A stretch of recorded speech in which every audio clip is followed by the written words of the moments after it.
Chad Boucher in the back corner bunker. Here trying to gunfight with Scotty Knight.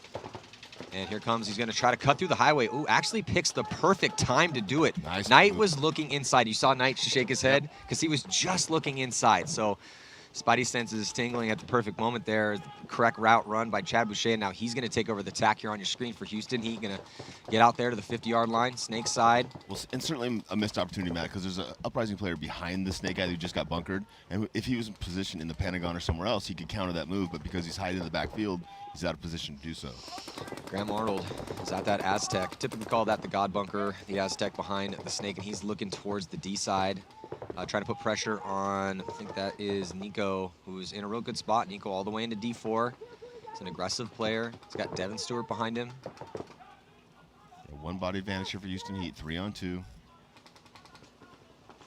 2 on the Dorito side for Houston Heat, 1 the snake. Uprising's crossing up with the God and the Dorito Tower. Houston Heat needs to organize and work together from tape to tape to try to put pressure, cross pressure on one of these bunkers. Yeah, they have 3 bodies to work with. It's just Chad's on an island over here. Comes some moves from Devin Stewart's going to close the gap. He gets past the 50 in the center. He's hunting. Nico Hyde also launches Devin's all the way onto Uprising side of the field. There goes a body for Uprising. Just one body left alive is Graham Arnold, and he's going to get pieced up. So that is going to do it here. And point for Houston Heat. 2 in a row for them to take a slight lead here. 10:45 still on the clock. This is a pretty solid point there from Chad Boucher. Had to make a couple moves to make his presence known over here on the snake side. Beautiful move on Scotty Knight, though, and then very consistent aggression from Nico Hyde and Devin Stewart. Let's get a look at this replay. So look at Knight. Knight checks off that lane. He was looking inside. He would have at least traded with Chad if he had stayed on that lane. Yep. So just a little bit of luck and some skill here for Chad Boucher to run the correct route at the right exact moment. And you can see where the guy behind him had no pressure on him. Could have easily gone forward and protected his player, but instead just sat in the back and watched his player playing paintball and then get bunkered. And here's that angle again. See, stays low, runs right at that brick to block Graham Arnold's angle out. And here back to the same starting 5. We're going to see a steady dose of these 5 players here for Columbus level. Still with a 1-point lead here over Damage. 8:27 to go, and Damage continued to lose in the breakout, Matty. yeah, they lose Holiday. 1 here on the break and 1 on the fill. Brad McCurley. I don't see anyone coming off for level right now. Looking good again. Advantage. Yeah, big 5-on-3 high body situation here for Columbus level. And all the damage guys are stuck in the pocket, Matty. The wing, the can, and the Dorito Tower. Those are 3 tough spots when they're outside of you on both tapes. Keith Brown inside right now, just trying to zone up and put as much pressure on Danny as he possibly can. Screaming the bunker name, Viper, Viper, which is code for help me, somebody help me. Danny is just standing up pretty high here, not feeling, there's no one in front of him. There goes Keith Brown. He's going to get into the snake now. You see, Danny, not a real tall guy, but you realize he sees the bunker move. He's going to run the inside route. He knows where Keith Brown is. Perfect move from Danny Schonauer. And then a couple players from level get in. Then Danny gets one, but just a little too greedy there on that close for Danny. Could have very well stayed alive. Yeah, I don't think he knows that they slipped out into the Dorito 1. Jason Edwards got out into that Dorito 1, I think. You got Sheehan over here, who takes over the attack for Danny. Trying to put the pressure on these last 2 players here for Tampa Bay Damage, who's stuck on that D side, tucked in as tight as they possibly can. Yeah. There goes 4-on-1 now, Matty. Yeah, Jason Edwards gets shot out. I think it's just Jacob left alive. Ooh, and he's going to trade. Though that's not going to work because there's still 3 bodies left alive here for level to put up their 3rd point. Yep. And for level, the longer, slower that point went, the better it was for them.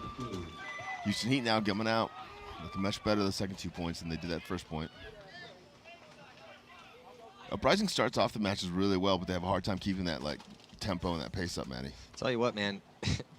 If you include the last game at the last event with level and damage, the total score combined for those 2 games is 9-2.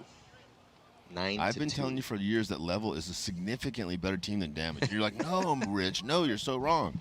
Yeah, level has just figured something out, and damage has not figured out the counter to that yet. Yeah. And honestly, I think most of it comes down to the breakout, Matt. I think they've lost every single break. Even the point they won, they lost the breakout. And typically, Damage at one point in time winning 3 events in a row, and they were the best team in paintball. And one of the reasons they were, if you're going to be the best team in paintball, you have to be pretty miraculous off the break. And we're just not really seeing that right now here out of Damage, particularly in this match. They're definitely getting beat on the break for sure. That's a big problem for them. Now Houston, he's going to be losing a body on the break. Ronnie Dizon going to take the early walk. Uprising still with 5 bodies alive. Chad George and Snake for Houston Heat. Oh, Uprising losing a body over the top. Sloppy coming out of the middle now. 4 on 4. Oh no, Heat lost another body on the Snake on the Drew side, Matty. Or no, that's the first guy walking off. Sorry, still 4 on 4. Chad George now in the 50 Snake. Yeah, Chad George into the 50 Snake here on your screen. Looking down that sideline, does have to worry about that back corner bunker. You have a little bit of a better angle. You're outside a little wider from that 50 Snake than you are from that back corner bunker. Back corner bunker slightly inset. Mishka moves up to the wing on the Drio side. Mishka was so dominant for Houston Heat in that victory they had at the second event. What a redemptive moment for Houston Heat after missing Sunday at event number 1 for the first time in a long time. What's crazy is that Mishka played against us for quite a while. Like, you know, yeah, he was one of the original guys. He was the original young, superstar coming out of Russia. He really helped put the Russians on the map. Does drop early here. Well, not early, but getting dropped there in a gunfight as the push coming from Uprising. It looks like 1 on 1 or 2 on 1, man. Yeah, two players left. 2 on 1. It's Tyler Harmon. He might have just caught a bounce. Caught a bounce. 2 on 1 situation, but pretty good though for Tyler. They're kind of lined up right now. No, the field has not been spread. Graham Arnold's going to try to come across. Ideally, in a 2 on 1, you do not want to be like Tyler gets up. the first kill. Yeah, see, that's the problem. If you don't have the field spread and you're just going 1 at a time, and Olsen goes and gets in a gunfight with Tyler. So Tyler in a 1 on 2 now takes it down to a 1 on 1. Tyler's already won a 1 on 1.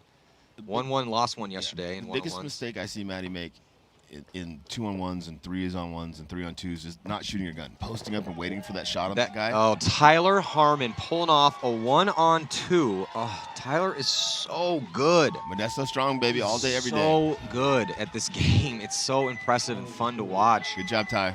Look, if you're in a 1 on 2, especially if it's a master like Tyler Harmon, you cannot go 1 at a time. It kind of speaks to what you were saying there, Rich. As we see this replay, if you are lined up, meaning you're very close to each other and you do not have outside contain, you are not spread out, you have not spread the field as you see this. It's a nice move here.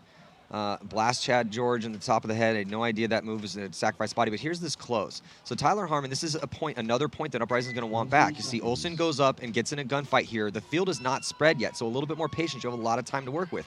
Then it comes down to another 1 on 1. With Graham Arnold, and he gets caught trying to get over that beam. It was a 3 on 1. Was it a 3 on 1? Tyler shot whoever bunkered Chad out. He was the guy. He was in the Snake corner, so that was the only guy who could shot him. Just absolutely. Tyler Harmon, everybody. Tyler Harmon. Good. And you know what Matty always says? That's why you pay him the big dollars. That's why you pay Tyler Harmon. Damage with 5 bodies alive. It's a big step for them. They've been really struggling on these breakouts. 5 alive for both teams, Matty. Kind of unusual here. Keith Brown in an unusual position in the center wing looking to Rio's side.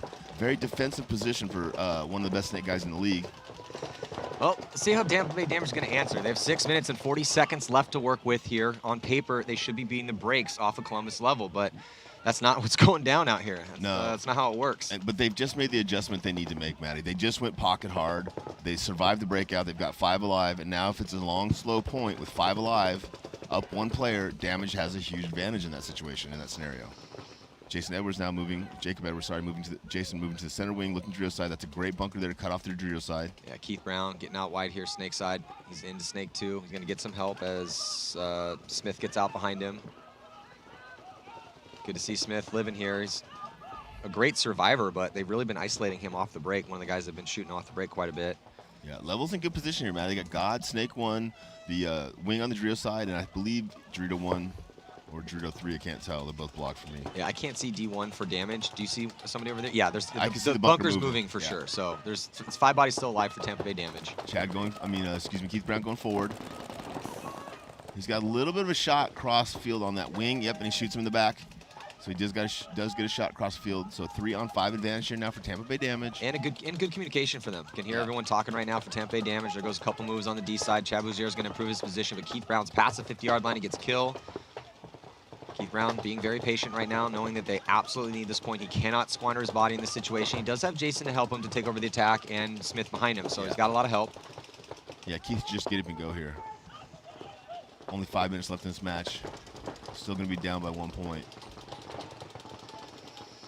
Well, ideally, if you're Columbus level, since there's only 5 minutes left, and we've had some longer points out here, if you lose this point, which it looks like they probably are going to, lose, but take as much time off the clock as possible. That way, for sure, you still have the lead, slight 1-point lead, but you've burnt time off the clock, and that way, if they can put the next point on the board, that might be the coffin nail. Again, totally contingent on how long it takes, but still, the sense of immediacy. Oh, so then Keith Brown, as soon as he sees that body come off of D1, that's the angle that he was worried about, and he just takes off and takes out that last player. Chad Bouger going to be left alive to hit that buzzer. Good point there for Tampa Bay Damage. Surviving the breakout, playing in the pocket, transitioning through the middle of the field outside, and I think that's the audible you go to when you're losing your outside guys. Yeah, that's a solid work for Tampa Bay Damage to make an adjustment, increase the survivability, and do what they need to do to keep this one close. Still some time, only down by 1. Let's check in with the third member of our broadcast team, Lauren Kelly. Thanks. Uprising is feeling the pressure to keep this game close. Graham Arnold came off the field after that last point, screaming that Brandon Olson's only job was to dig into his bunker and hide. Alex Gray said the biggest thing they talked about yesterday, though, is having short-term memory. They can't change anything that happened in the last point. They need to move forward and focus on this last 8 minutes that they have to get a win. That's all correct. Absolutely, if Olson had just hid at that point in time and let Arnold spread the field, that would have been really good. Or just hide and watch a lane. Make sure Tyler doesn't get out on you. Ryan Moorhead. But regardless, and then Alex is right. I was also right. Yeah, just forget about that last point. Let the lesson resonate, but forget about that point loss and move on to the next one. Body dropping early here for Houston Heat. 4-5 advantage for Uprising. Down by 2. A little bit more than 8. They lose their first player from the back line there. 4-4 now. 4-on-4. Nico Hyde and Ormrod taking the walk here for both their teams. Ryan Moorhead in the snake, looking inside. Little tactical retreat from Smith. Gets the back center again out of the can. All the way onto Houston Heat side of the field, though, as Ryan Moorhead gets pinched out. Yeah, there's got to be someone up the Dorito side that we don't see, Maddie. Well, there's a body into Heat's wedge. Okay, yeah, I can't see that, but yeah, I could tell by Ryan's reaction and Tyler's reaction.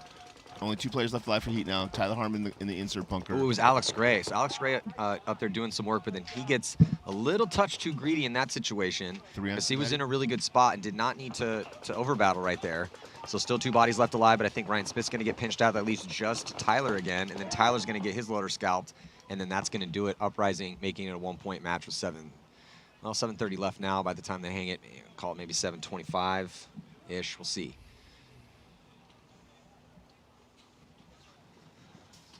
Point there for Uprising. Yeah. Won the breakout, pushed up the Dorito side of the field, and really capitalized on getting to that wedge. So what Alex Gray's been doing for Uprising really well, even though he's been dealing with this, again, mysterious back injury he's had for a pretty long time. I asked him this morning, I'm like, how's it feeling? He's like, it's all right, you know. And I'm like, well, you're looking fast out there. Yeah, I know you've dealt with some back injuries, but he is looking pretty fast. But they've been sending him taking a lot of ground when he gets his spins. He goes up the gut, he goes to that wedge. This time goes there and then makes the move across. I think he got either a kill, maybe 2 up there. Couldn't quite see, but bodies were dropping for Heat. But then he kind of over-battled, slightly overextended a little bit, but I'm not going to knock him too much. But everyone picked it up from there. So I like that play call. I just like that 2 of the lower-ranked teams in the division are battling head and toes, like right there with 2 of the top teams in the division. Been saying it for a while, but it's getting real competitive. I was just talking to CJ Botsalis, owner of Damage. Good to see him back out here. We'll be getting a spin or 2 on the snake side probably, but he agreed. He's like, man, it's not like it used to be. He's like, back in the day, you could suck and still beat the lower ranked teams. He's like, if you come out and stumble at all, these lower ranked teams are gonna beat you. It's very, very difficult for teams out here. Matt Damage goes pocket again, shoots one on the break, quickly shoots another guy, doesn't lose anybody. 5-on-3. That's the adjustment that they've made now. 5-on-2 now is the adjustment that they should have made earlier in this match, maybe earlier yesterday. Well, battle going down on the snake here on your screen. Stan Holiday, Danny Schonauer. Holiday for Tampa Bay Damage. He's at the break, looking like he wants to go. He always wants to go, Matt. He always wants to go. I love watching Holiday play. Yep. And Holiday's going to get across that gap, but Danny saw him, and he comes up and blasts him. Beautiful move by Danny Schonauer to take out the veteran legend, Dan Holiday. Dan frustrated. Yeah, Dan's frustrated. What happened there? Well, and that's a mistake from Holiday. I mean, I, of course, like the aggression, but this is a tricky snake because of that, the fact that you can get to where Danny was and watch that angle, and then once a person does commit, Holiday probably should have just checked off with his gun on that angle as he went through. Jason Edwards, incredible moves. Gets the kill on show now, but sneaking on the inside, just baiting the mat. 3-on-1 now. Big advantage here for Damage. He's going to score another point and tie this match with about 3 minutes left. Great match, Maddie, both of these. Damage now flying down the field, get that last guy.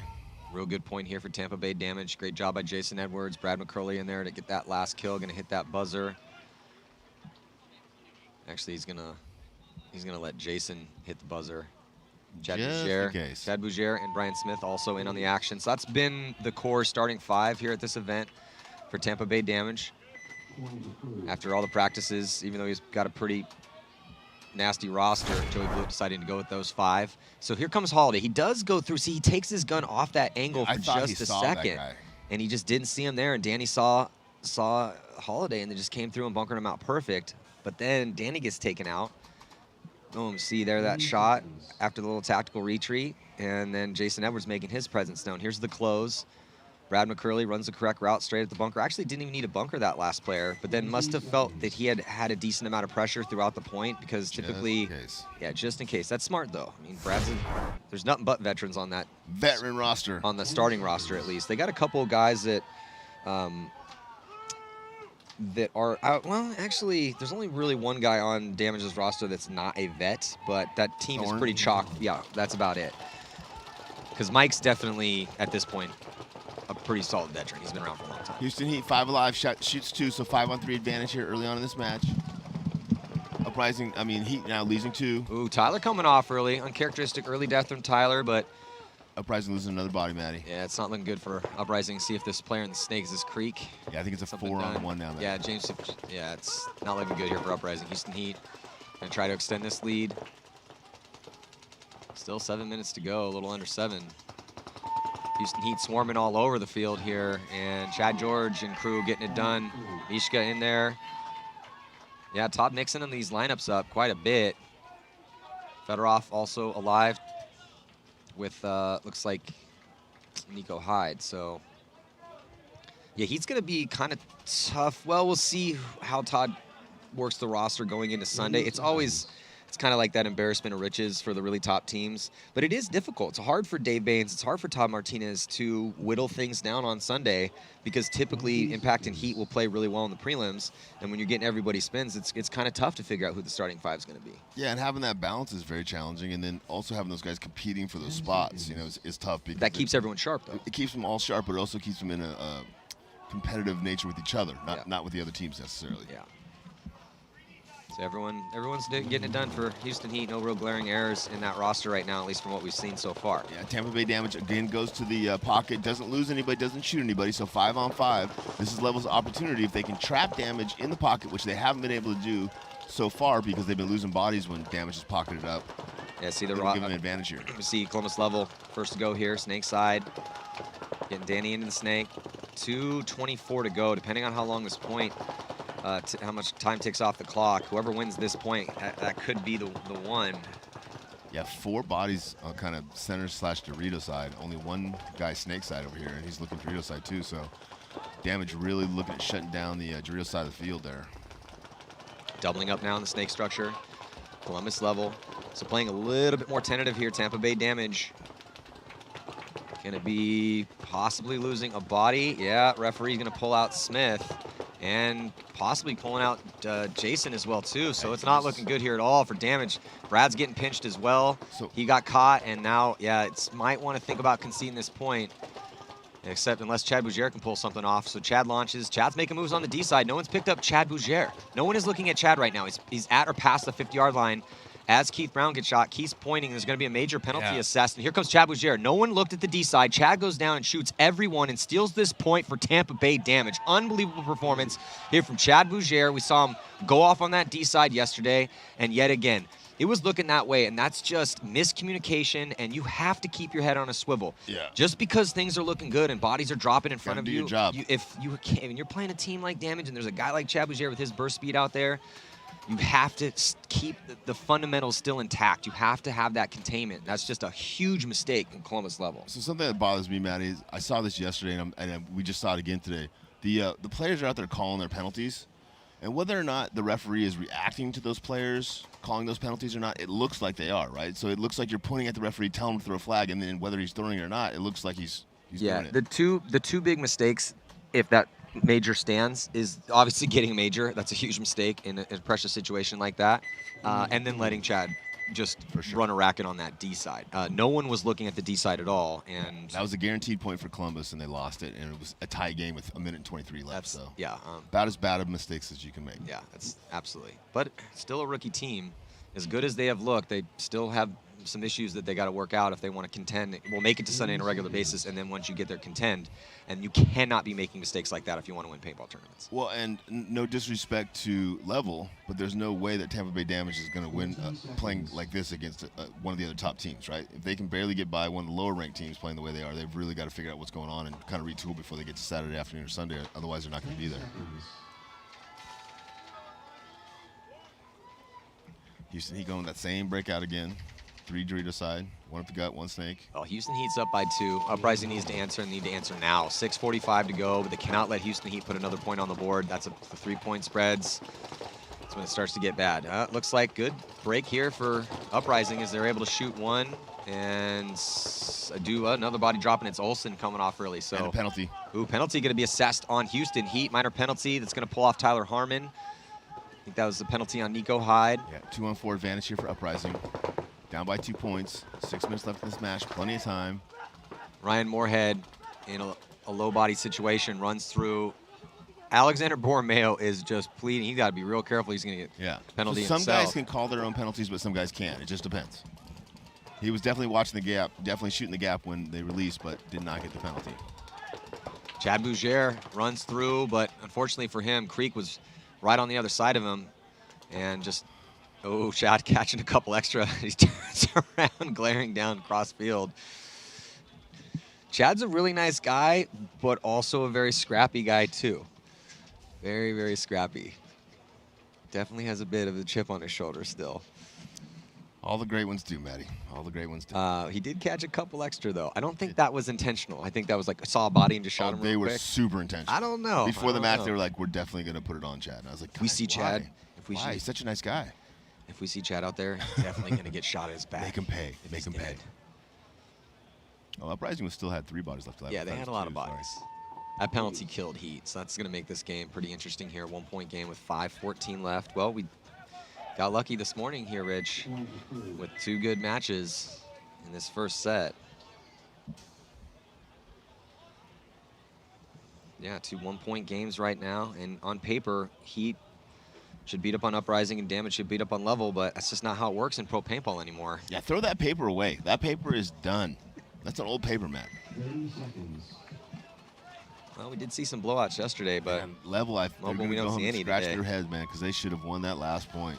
Those 4 guys that lost that 4-on-2. That's a big learning moment for Columbus Level. I hope so. I hope they don't do it again. Timeout being called here from Tampa Bay Damage as Columbus Level already has their players spilling onto the field. So Damage is on the field as well, Matty. Might be a technical maybe timeout. Might be a timeout from Level then. Yeah, so while we got this timeout here, got a replay racked up. This beautiful job by Chad Bougere stealing that last point and putting his team up by 1. So look at this. So Chad is feeling no pressure. He sees bodies dropping around him. He knows he still has Keith left alive, putting pressure on that snake side. So then look at this. You see at the top of your screen. Chad takes a huge bite, still feeling no pressure, and he's that type of player that if you don't put any paint near him, he's going to continue to push forward. And as this was developing and the bodies are dropping off, there was literally no one at all for Columbus Level. And you see the penalty assessed there. So again, the 2 big mistakes, the penalty and then no one looking at that D side with what, 4 bodies, 3 bodies left alive, and no one could head check over to the D side. And you just can't do that when you have a guy like Chad Bougere. I mean, that's why he became paintball famous, is making moves like that. So putting the team on his back in that one. Though Keith Brown did hold strong in there long enough, shot that guy to get that penalty called. So good job by Keith as well. Tampa Bay Damage, Columbus Level. So I think Chad's sitting this one. I think they're going to put Jacob out on that side. Damage with the pocket play again. They've been in the exact same game plan the last 4 points. Big breakout here working for him. For Columbus Level. They're going to get into the snake with 2 bodies real quick and get him in alive. No one dropping for either squad. It's 5-on-5, but much better field position right now for Level. Yeah, I love that fill into that center brick too. Nobody picked that up. Only a minute left. Columbus level playing the aggressor because they need to. Down by 1. Not a lot of time here on the clock. And they're starting to push the issue. We're looking over the shoulders at Columbus level. D1 killed. First body coming off. Yeah, for Tampa Bay damage is Jacob out of D1. Level trying to come through. Got to be, we got to be really careful to trade out. Comes through, shoots. Oh, there's a. Got to be careful. Oh, No penalty. Keith should have got a red one on that. Multiple wow. bodies coming off right now as the chaos sets in the middle. Tons of bodies actually coming off for level, at least 3. Still Smith and Brad McCurley left alive in the back bunkers here for damage. But Columbus level pushing up. They're going to get shot there on 1. He's going to get the shot on Brad as well, too. And I think they're going to be able to steal the point. They got 17 seconds left. Still 2 bodies left alive. So Columbus level able to get it done with under a minute to go. Nice execution on the close. Columbus levels pit explodes. Can't quite celebrate yet, though. Tie game. Momentum switch back to them, though, Matt. Yeah, absolutely. And Damage is doing the same game plan over and over. And it's a good beginning game plan, Matt, but they're not transitioning out of the pocket quickly enough. Keith Brown's getting stuck in that center little wedge. And again, defense just not working. You know, it's just another situation. Not from the pocket. Not from the pocket. And we've seen a couple quick points. The Ironman put up a 33-second point yesterday in a similar situation. And now Level does it. So it took a little bit more time than the Ironman did, but they had more time to work with. So it was just, you see here on the replay, the execution. So this is that you were talking about. Let's get a look here. So Keith's right in this bunker with, I think that's Lemon. And then he puts in, Jacob comes around. And then Keith, yeah. And then Keith's begging for a penalty, not going to get it. Here comes the other body coming through. Jason not coming off. Jacob already got shot out of D1. So they still had Brad and I think it was Smith. But then the player came through here on the D side, and that was just a beautiful close there. Now jumping into another 1-point game here, Uprising with a lot more time to work with. 5-11, but they're going to lose Creek here early. 5-4 advantage for Heat as getting the snake. Chad George getting into snake too. Olsen, too many early deaths for Olsen in this one. Coming off early again from that center. 3-on-5 advantage for Houston Heat, and Uprising is stuck in the pocket, which we know is not where you want to be on this field. Chad George taking the walk. 4-on-2 advantage for Houston Heat. They've got all the bodies, all the positions. They've got a 1-point lead here, and they've got 5 minutes left, so Heat complete control here now. 4-on-1. Tyler Harmon moving down the snake side, calling the kills. Good point there from Houston Heat, getting those first 2 kills, containing the 3 Uprising players in the pocket, and then executing perfectly on the close. Yeah, that was, again, just pretty textbook here from Houston Heat. Shooting those early bodies, full control to put a cushion up. Now a 2-point spread, but you know, still some time left in that one, as we've seen quicker points from them. Damage burning some clock off early. There's Konstantin Fedorov, MVP from the second event. Looks like a timeout being called. Got a minute and 20 here. So I'm wondering, Rich, if you're Columbus level, do you stick with the aggressive game plans here that seem to be working? Hell yeah. I was thinking, right?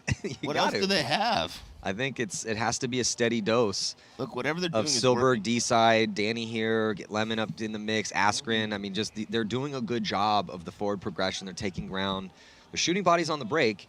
But where Level's really been thriving in this mid-season run that they've had, where they've really started to be, you know, quite impressive, to be honest, it's been mostly all offense from them. Yeah, and it's kind of caged offense, right? They're really good at getting up to the 40s and 50s early on this field, controlling from there. Yeah. And then they don't run down the field, but they put so much pressure early to get those positions. You know, Quinn and Iconics doing the Iconic Awards at the end of the year, and you get a guy, he just actually texted me, you get a guy like Danny Schonauer on the snake side. If he keeps doing what he's doing for a while, like, he could be one of the guys that needs to be in the running for, you know, an offensive player of the year type guy. Or playing for New York. I was just going to say, or Pando, you got to be careful, or you're going to get some guys stolen. Once you become paintball famous, that's what happens when that you get big good. Money starts calling like, hey. And to be fair, big money is any money at all when you're on the bottom when you're working your way up. Damage on the left, Level on the right. Good breakout from both teams. Damage does the exact same game plan now, 6 points in a row. Again, Level beats him to the snake. Again, 5-on-5, advantage here for Level. Danny's in the snake now. Got nobody in there with him. Yeah, Danny's just one of those guys, Rich, that we say it's like might as well let Danny just start in the snake because he never seems to get shot going there. For me, the only thing I don't really understand with Tampa Bay Damage's break break is putting Keith Brown in that wing for so long. I see him going there on the break and shooting because he's so fast. He's got a good opportunity to shoot the D1 on the break. But then he's got to transition out of there because he's arguably one of the best snake guys in the world, certainly one of the best snake guys on damage. And having him play defensively across the field and giving the snake up to level just, to me, seems like a big disadvantage. Oh, level drops a player, filling to the corner. Jason Edwards shoots him from that can. Yeah, I was just Calls thinking his that kill. Columbus level needs to stay alive since Tampa Bay Damage has good zone control, and they're in the spots to try to control zone. So since they have Danny here in the snake, if they could just stay alive, but they do lose that body. You can see who it was that dropped, but it is a 5-on-4 situation here in favor of Tampa Bay Damage, though much better field position. He gets him. Wow, that was huge. Yeah, so That that's was huge. tough death there for Danny out of the snake. Yeah, 3-on-5 now. Yeah, 3-on-4. Ooh, but so Smith gets shot trying to get out to back corner bunker snake side. 4-on-3. Oh, Keith Brown and then gets caught Keith up the top. gets scalped coming over the top. Oh, That's you just never a great see that. shot. Damage down to 3, all on the Dorito side, pushing into Dorito 3. Center can, Dorito 3, Dorito tower, 3-on-3, Matty. Advantage here for level, but as I say that damage goes down Dorito side, no one's looking Dorito side again, Matty. Not one guy's looking Dorito side. Just, again, a gigantic mistake, and who is it? It's Chad Bougere making him pay. Yeah, If you don't, it's like Alex Goldman. If you don't put a gun on Alex Goldman, he's going to run down and shoot everyone. If you don't put a gun on Chad Bougere, he's going to run down and shoot everybody. Yeah, level had 2 points there, Matt, that they just completely gave away by not having zone control on the D side. Just rookie paintball. Yeah, it's just you cannot be making mistakes like that in overtime against a team like Tampa Bay Damage. Like, yeah, you lose a couple bodies, but, you know, if you're boxing someone, you know he's got a nasty left hook. You can't be leading into that left hook. Circle right, circle right, circle right. It's just like, come on, you already should have learned your lesson earlier. Again, we're being a little tough on Level because Level's getting really good. If Level wants to be a top-tier team, a team that makes Sunday on a regular basis, they cannot be making that same mistake twice in the same game. On the flip side, if Damage is barely able to beat Level, and only because Level's making mistakes, then they've got to go back and retool and figure out what they're doing wrong here on this field. In my opinion. Yeah, no, you're not wrong. The Level is getting pretty good. Yeah, no, they're getting. But you're right. But it is also good if you do scrap your way through the prelims, and when you have a really good squad, because it really forces you to have long meetings, figure out everything that went wrong. You really have to allows you to make a lot of adjustments. Absolutely. You know, we say that all the time about how, you know, it's almost kind of crucial. Not all the time. Sometimes a team that smashes with tons of mercy rule wins through the prelims ends up winning the tournament, but sometimes you have that team that scraps through, barely makes it, learns a lot of lessons, and that's the team that wins on Sunday, especially if it's a top team. Chad George gets shots on the break on the snake, but they also shoot the runner for Uprising. 4-on-4 here. 2-point advantage for Houston Heat. 4 minutes, 40 seconds left in the match. Houston Heat pocketed up. All the top teams having a hard time getting out to this snake side. Oh, Mishka takes the walk. Yeah, Mishka gets Cyclops at 4-on-3 advantage for Uprising. Hand. Uprising's now moving up the Drill side and out to the snake side. Tyler Harmer makes the read, fills out to the god, gets caught. 2-on-5 and 2-on-4 advantage now for Uprising. Well, Alex Gray making that same move. We've seen him do quite a bit, where he's now past the 50-yard line. He's on to Houston Heat side of the field doing damage again. But he gets shot again, Matty. Yeah, he kind of took off a little too early. But Konstantin Fedorov gets shot out of the back corner bunker after repositioning here snake side. So lots of damage has been done here for Uprising. Got Graham Arnold on your screen at the 50-yard line here in the snake. They also have a player in D3. Yeah, 3-on-1, Matty. Ormrod doing a real good job of communicating, screaming kill 4. Yep. And now what the Uprising guys need to do is just shoot their guns. Put as much paint on that Dorito and as much different angles as possible, and then he gets shot out. All right, it's going to be a 1-point game, Matty, with about 3:30 left. Uprising making this one interesting. Well, certainly looking the best they've looked this weekend. Yeah, and again, yesterday they lost that one to ML Kings, and then after putting up 3 in a row against X Factor unanswered, then it was 9 unanswered in a row for X Factor. Oof. But cleaning things up here and hanging with Houston Heat, and Houston Heat not going to concede the point yet. And why would they? Uprising needs, what are you doing? Just hit the buzzer. Yeah, you're still going to be down by a point. Well, I mean, it didn't squander much time, but you're going to be down by 1. 3:06 is fine. That's not a mistake, really. I was just if he had sat there for a little bit longer, if I'm Heat, I'm like, oh yeah, take as much time off the clock as you want. Well, I mean, a second wasted is a second wasted, right? Yeah, if they end up needing a second, then that'll be a little frustrating. But I mean, 3 minutes, 3:06 that's a totally normal point. We haven't really seen too many points go past 3:06. But I still would have ran in and hit that buzzer as quick as I could have. Me too, just because I'd be excited to hit a buzzer. Guys, did you see me? Did you see me, guys? So, yeah, 2 minutes in between points. X-ball. I like this Alex Gray move up in the center. I do too, and I'm surprised that no one else is doing it. It's one of the first looks I was like, man, if you get up this tower, if you get in this wedge, I was like, I think you can come here and no one even knows you're here. Yeah. I'd heard a couple other teams talk about that as a potential big bite move. Greg Sewers just weren't really seeing it a lot. Yeah, Greg Sewers did it in practice for Infamous, and then into the little brick on this side, Holiday was doing it in practice for Damage. So there's definitely moves up there, but I think those guys might be saving those for Saturday afternoon, Sunday moves. Yeah. Well, Alex Gray, I just would like him to play a little bit tighter once he gets up there. For sure. But, he's had a pretty big break, and he's in a really good spot, and he's doing some damage from there. He just wants to continue to go through and have that huge game-breaking move. And it's kind of that fine line, right? Like, if he's up there killing people, you don't want him backing off and not killing people. Yeah. So if he's got to die a couple times to get a couple kills, I'm okay with that. He just, every chance you get tightened up a little bit. Yeah, and for having such a big break in the spins we have seen Alex Gray, but that's Uprising. I mean, this is a team where you go through that roster, and these guys have been playing. They're all veterans. They've been playing for a long time, and they're at that moment. They had a really good look at the last event, making a Sunday, and I just hope they can keep this crew together for a little bit longer and get some good practices against good teams. That's so important. Keeping bodies together for 2 seasons and then practicing against teams that are better than you. Those 2 things will improve your team dramatically. Here we go, 1-point game. Yeah, well, tense moments for Uprising right now and for Houston Heat. Houston Heat, though, did go 2-0 yesterday. Wow, big bite on the Dorito 3 on the break and Snake 1. 5 alive for both teams. Both teams in the same spot, on the Snake, but Chad George is going to be the first to go. And looks like Fedorov into D3. Yeah, he's asking for a check. He did not bounce. Sorry, Fedorov. Oh. Yeah, but then Olsen runs into the can up in the center, and he gets taken out. Yeah, Chad George cross-shot that from Snake, too. Good little shot there from Chad George.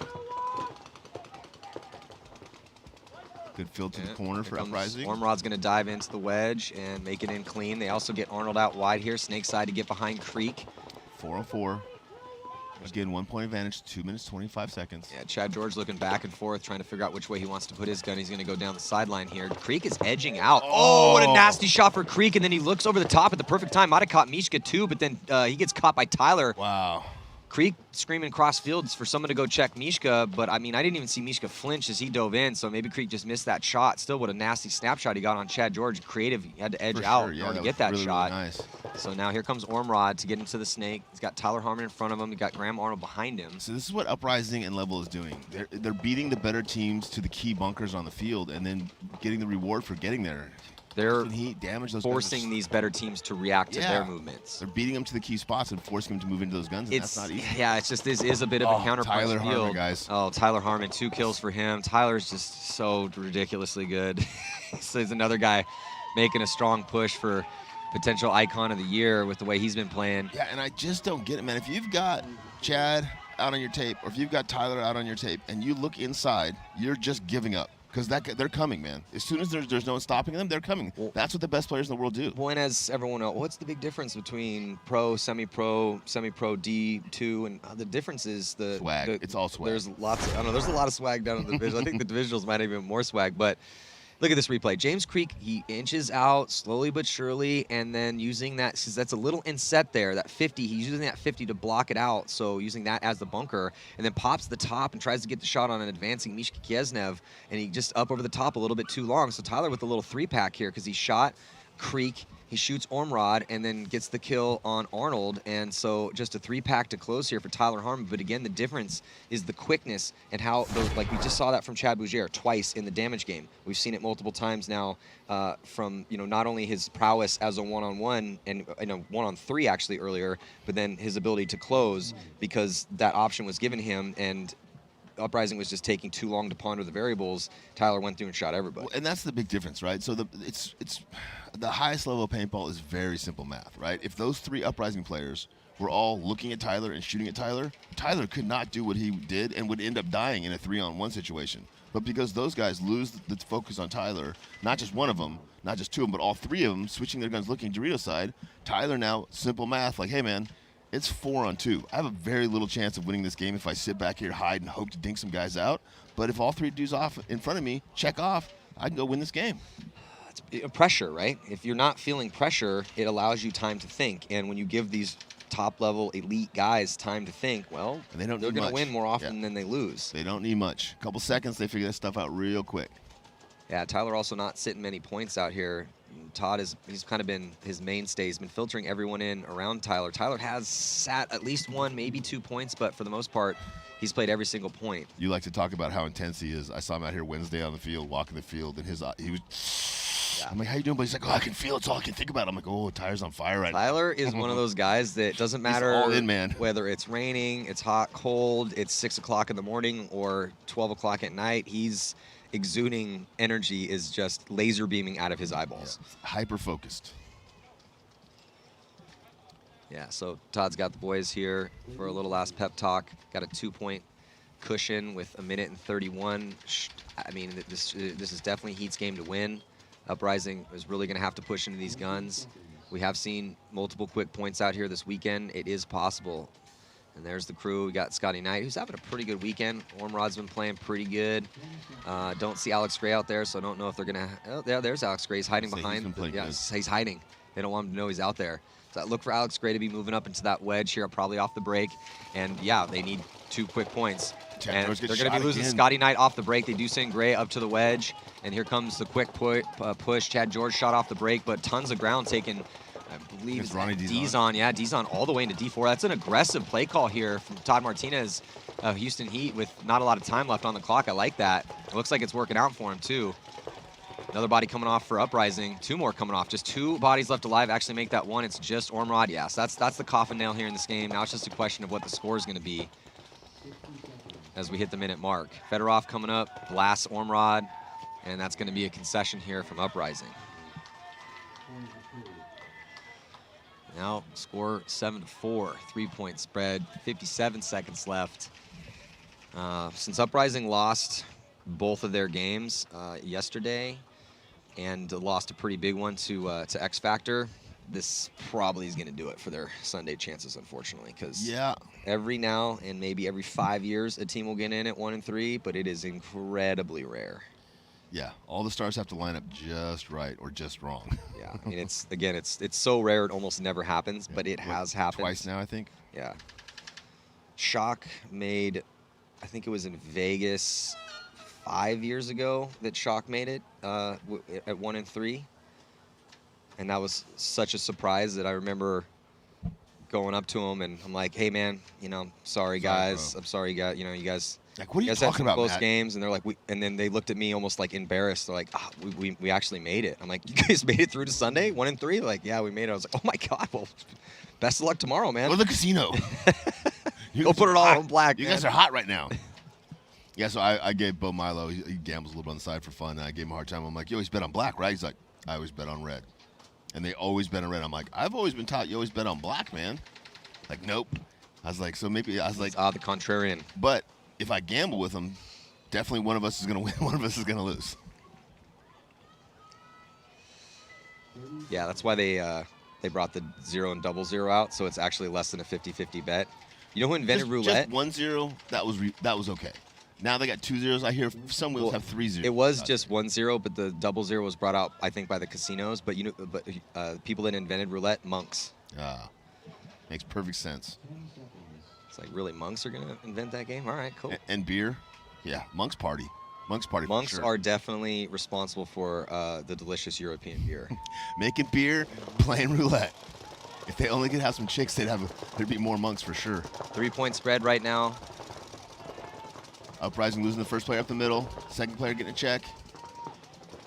4-on-5 situation. Houston Heat pocketed up pretty hard. 3-on-5 situation. Houston Heat gets outside. Loses the first player. Shoots another 4-on-2. No urgency here from Uprising or from Houston Heat. Well, 3 seconds left in this point. I mean, Uprising, the 3 bodies that died had some urgency. They ran into some guns because why not, right? Yeah. They got one guy moved. The other 2 guys got shot out of their bunkers. Nico Hyde. 2-on-4. Nico Hyde, real big bite all the way into D4. At closing 15 seconds, Monville taking a walk here for Heat. Yeah, you'd think Heat might want to just try to get the one more point just for margin. But it looks like they're going to let this one go. Oh. And for margin, Devin Stewart sells it all just full send up and over the bunker with 1 second left to get that last point on the board for Houston Heat. Nice job by Devin Stewart and the boys. It's a good thing those are airball bunkers instead of like one of those like crash barriers or something, because paintball guys would be killing themselves left and right diving on that thing. Yeah. So nice job by number 34 there, Devin Stewart, to sprint in and get that last point on the board here for margin for Houston Heat. So now they are 3-0 with a mercy rule win over the ML Kings. Pretty big win over New York Extreme. They did let New York Extreme put up, it was a 4-point win, and then now another 4-point victory here for Heat, looking pretty outstanding and definitely a big favorite here at the World Cup. Thank you guys. That's set number 1. Still a bunch more paintball to go. X Factor and the ML Kings, Aftermath and AC Diesel coming up next here, 2021 NXL World Cup and Matty Marshall with Rich Telford. And head on over to GoSports.com to watch the rest of this event. We'll be right back.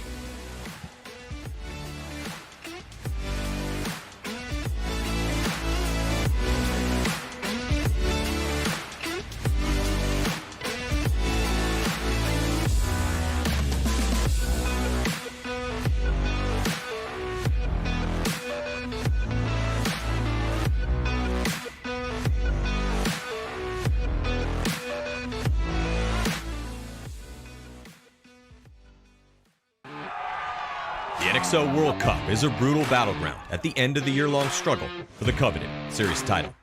It is here where names of epic teams and iconic players are carved into the colorful fabric of our sport's history, where teams' hopes rise and fall as the greatest pros in the world clash.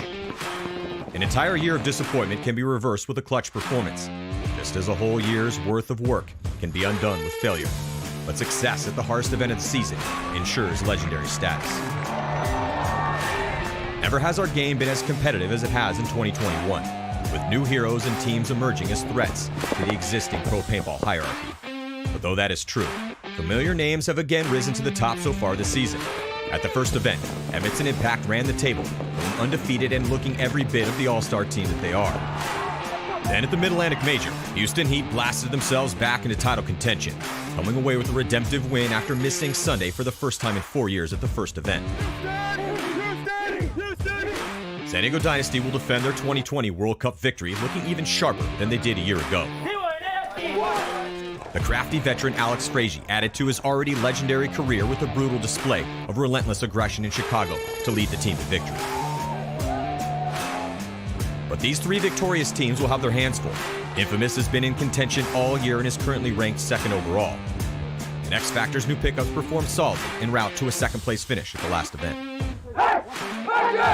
But no one's position is safe, as there are no easy games anymore in paintball's top division.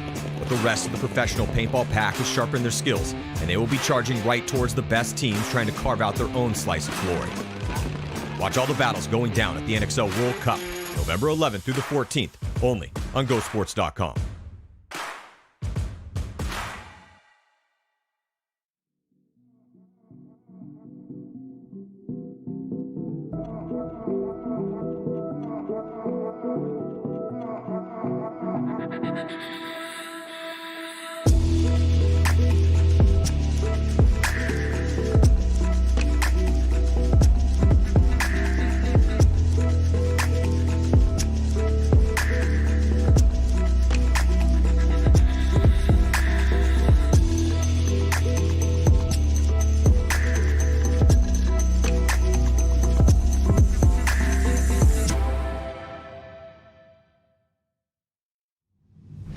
When you've been to enough World Cups and you've been to enough Sundays and you've played in a lot of finals, it becomes just a regular thing. And pressure is just something that's made up in your head. And I think that's why people say that World Cup's just another tournament, because it's not. The last tournament of the year, it's you either putting the staple on the season or just quickly being forgot about. And it's how you end the season. And for Impact, we've started so well this year and kind of teetered down. I think going off Chicago with the performance that we had as a team, I think it's actually good timing if you're going to have a performance like that, because it humbled us and it reminded us we have to keep working. We have to keep working harder than we did at the start of the year. And there's no better time than now to have that wake-up call going into Cup.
long time don't win. That's why this is so big for us.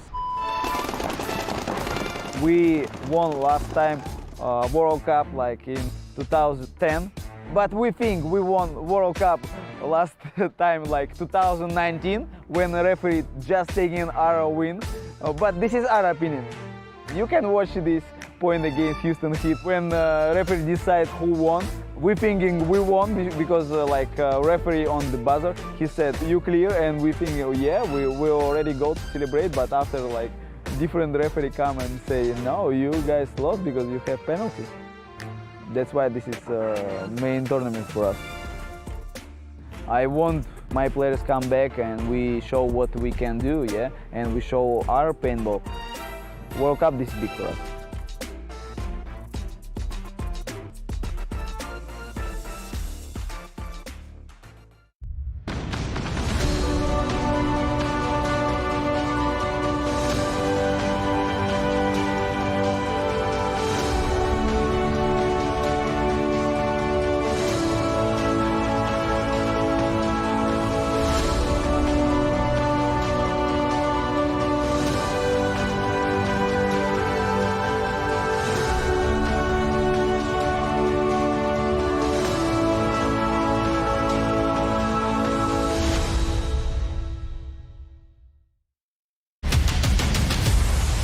I'm not afraid to be who I was made to be. I feel amazing, ain't no restraining me. Open the cage, oh, this what you came to see. I'm a masterpiece, this how I had to be. They looking mad at me, don't turn into a casualty. I'm a savage, tell them get at me. I came to look in the eyes of giants, wage war with Goliath, cast off to Orion.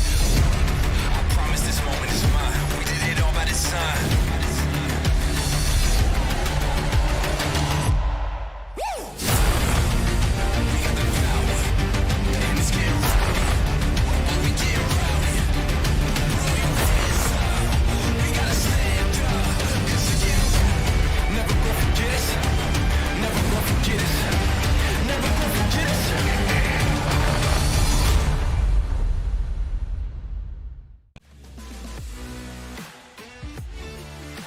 We are back, 2021 NXL World Cup, the biggest, most important tournament of the year. See all these stories conclude here, not just in the professional division, but also we'll see the divisional best here on center court come Sunday. But right now we're in day 2 of the prelim action.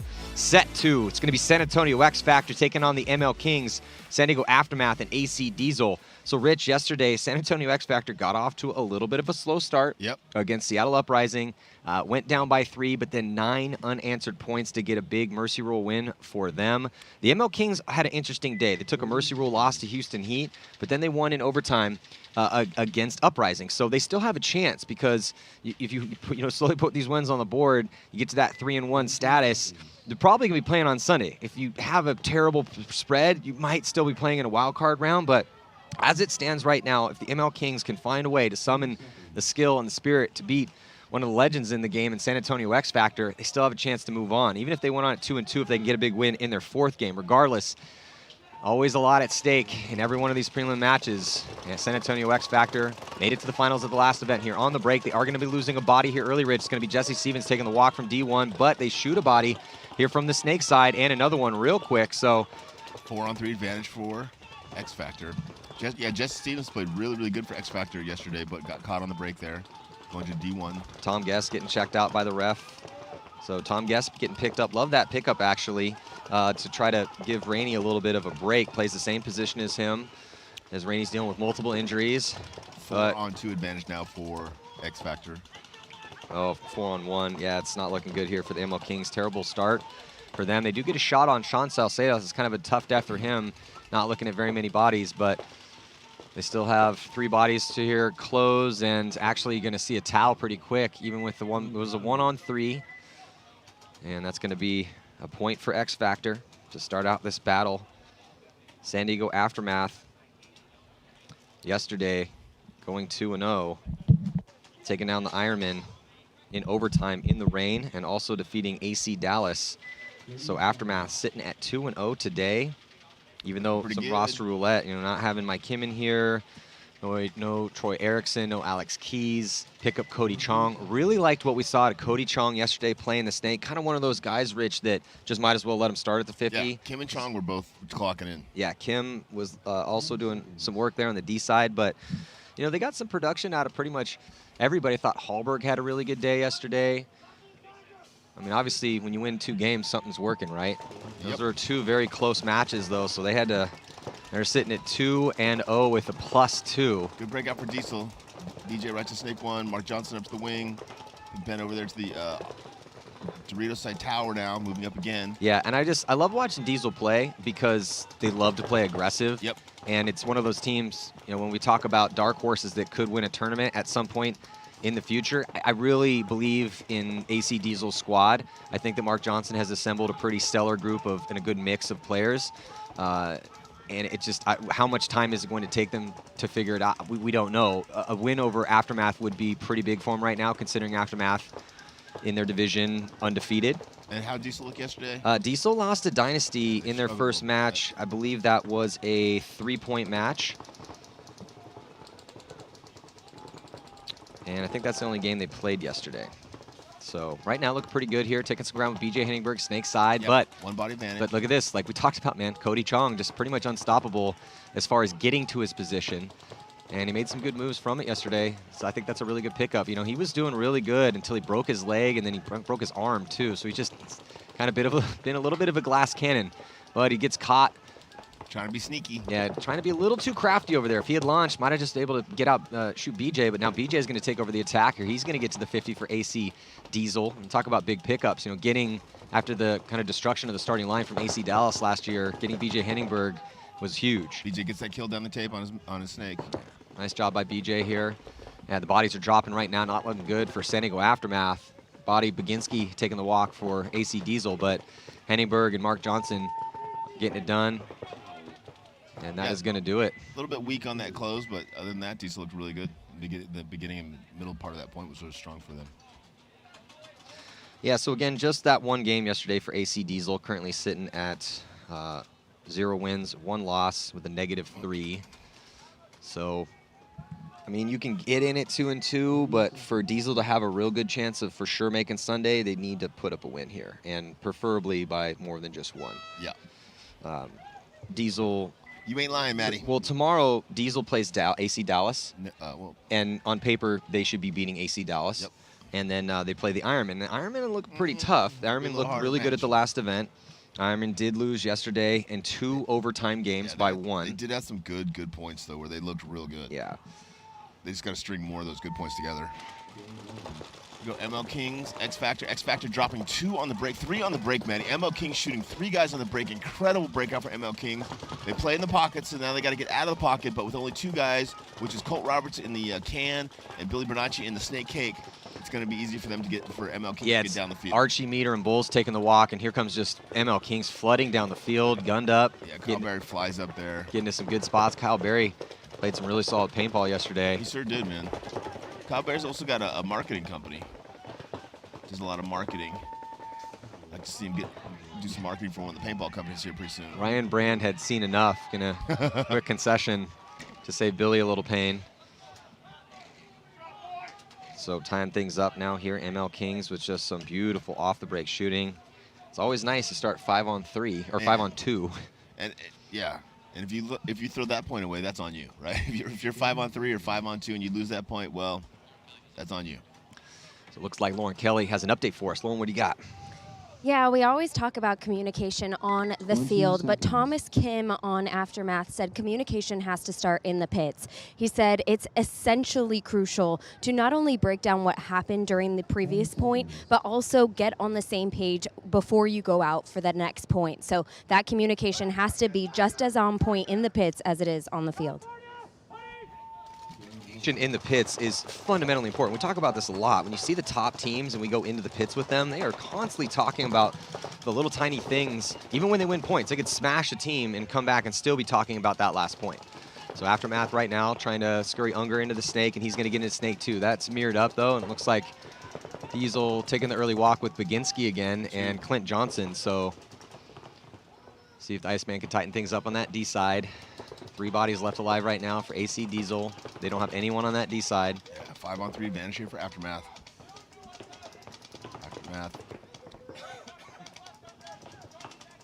Aftermath player going forward into that 50 snake. Yeah, it's Unger. Got Mark Johnson inside of him and BJ right in front of him. It's Unger looking for it, and he's going to run the outside route. Sacrifices his body to take out BJ Henningberg, and then Hallberg is going to play off of that. That's a good move in a 5-on-3 situation. Mark Johnson tries to attack the attackers, but gets caught from that inside route. So 4-on-1 now, Matty. Ben Challenger over there in the Drio Tower is going to have to do some wheeling and dealing if he wants to pull this one off. And yeah. Take him out. I was going to say, if Ben pulls this one out, that's going to be move of the day. But it's definitely did not happen. So now Aftermath answers. We got 2 tie games, 1-1. Back and forth, Matty. That's what we want to see as fans. I mean, I'm sure these teams would love to come out here and just smash, but it's not always fun to watch blowouts. Nope.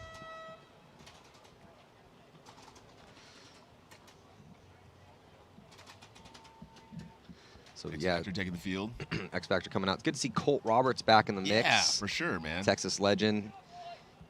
You know, with like watching him play paintball. Yeah, with COVID, haven't seen Colt much out here for San Antonio X Factor, but it's always going to help that roster to have Colt Roberts out there on the field playing typically that Dorito side. He's the master over there.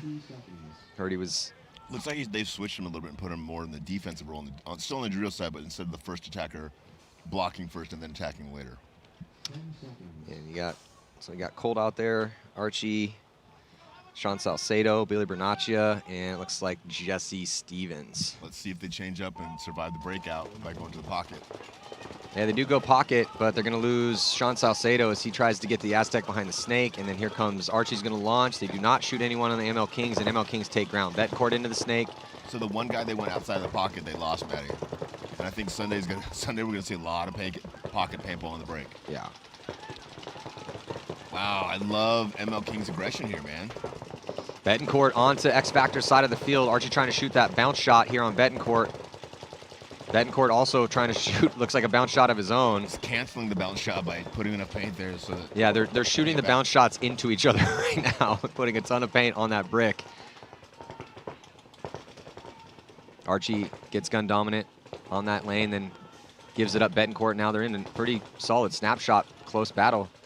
Yeah, you Archie Montemayor, Betancourt. With Archie, because he's a savage. Yeah, well, Archie's one of the best players in the world, but Betancourt's been one of the young phenoms. He's actually not that young, and here comes move up in the center, and it looks like we're going to see another concession very quickly. There still were 2 bodies left alive, but it was a matter of time, though. I mean, you had, I don't know, Billy's kind of freaking out at the pits a little bit, maybe feeling that they wanted a little bit more time to work with, but and they did shoot 1 body. Yep. I don't know if Ryan saw that body come off, but it still looked like the ML Kings were going to start flooding down that D side. I think it was a 4-on-2. Yeah, just like the players need to know the coaches need to know the players, right? And you know Ryan's going to concede that point if you're not attacking, right? So Billy, if he wanted more time, he should have done something to get more time. Yeah, and I mean, you know, yeah, and you see the replay here. This is from the move from in the AC Diesel match, that Unger move.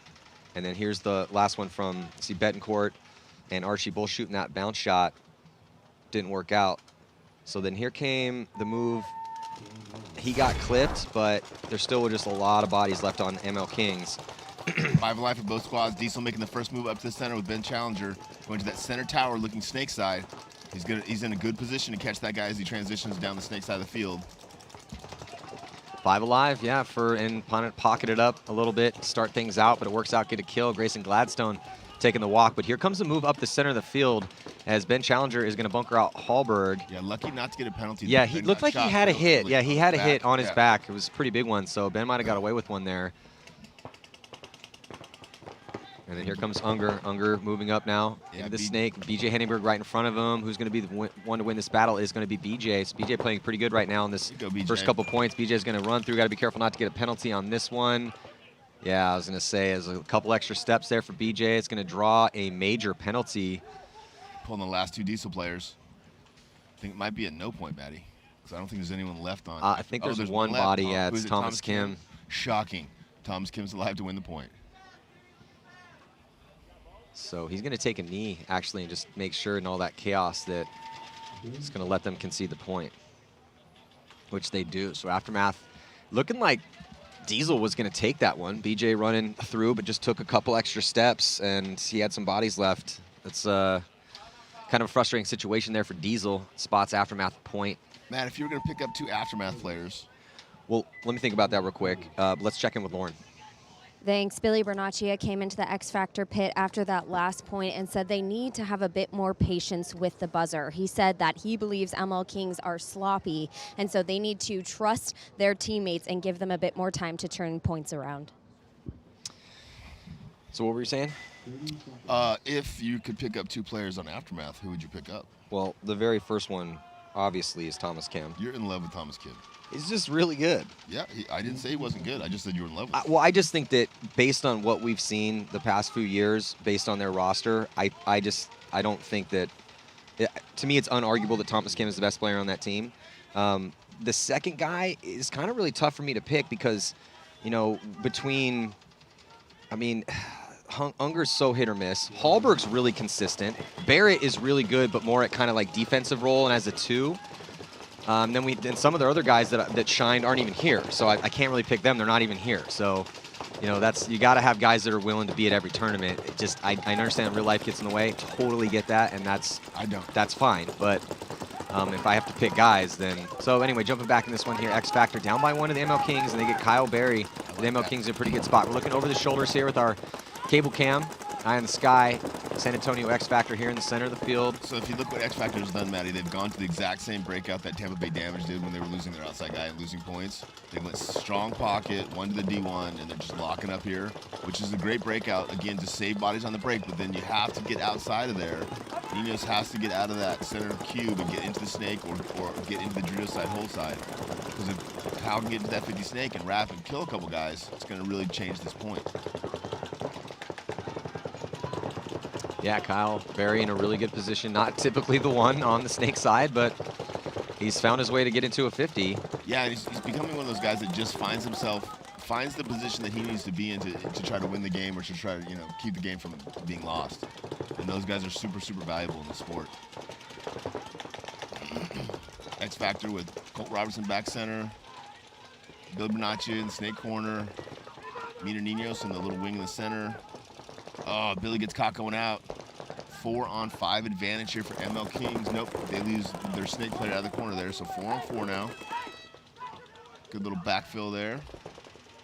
ML King's going to get Connor Kelly to come over here to the snake side. Barry gets shot too, Matty. Navarro in the center. And Meter Ninos, who, I mean, as far as most consistent players on any team, if I had to give that award right now, Meter might be getting it just because he's so good past couple seasons. And he's going to be crawling in the snake. Just seems to find himself into the right position most of the time. Tom Guest is going to go over and to that D side as the move being made by, is that Archie? Yeah, I think the move being made by Archie. Bunkers out Mingo. And then here comes Tom Guest dropping the hammer.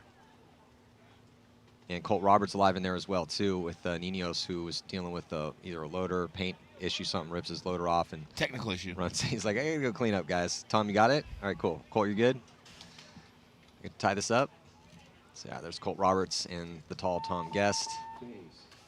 And we have seen a dramatic change in the evolution of the lower and the mid-ranked teams here, man. There wasn't not very long ago when these teams would not be matching up like this at all. When these games would not be close. They'd be 6-0, 6-1.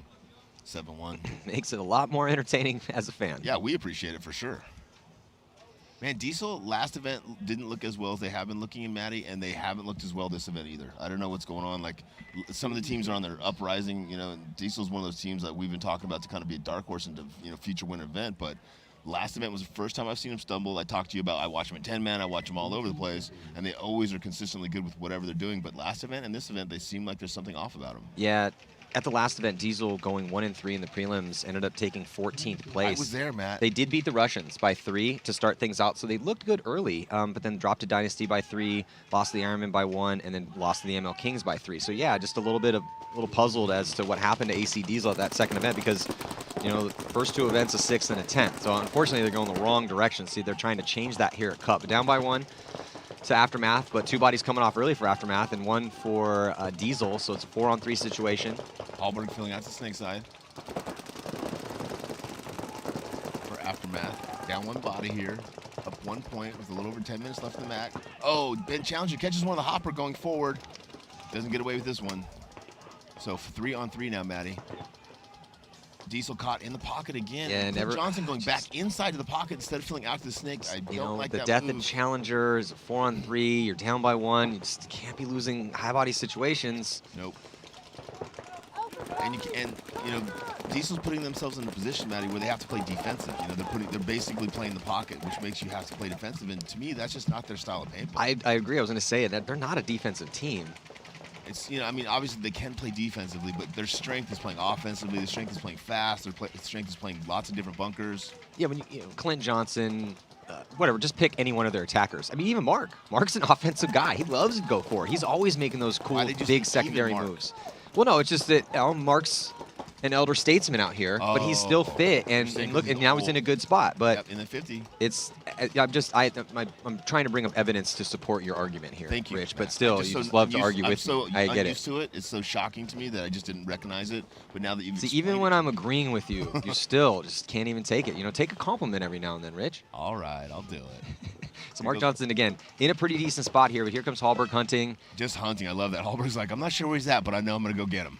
Yeah, he's looking inside angle. He's going to come through. Might be getting the drop on Johnson. Oh, he does not, though. He didn't even look at him. That was really sloppy. You know, he went through real nicely until the point where it actually mattered. Right where the guy has to be to stop you. But at the same time, Diesel loses another play on the snake side, Maddie. So Diesel down to just 2 players left alive. I believe there's 2 players left alive. There's definitely 1 player left alive for Aftermath, but I think it's 2. I think it's a 2-on-2, Maddie. Yep, 2-on-2 right now. Dorito 4 for Aftermath and Snake Cake.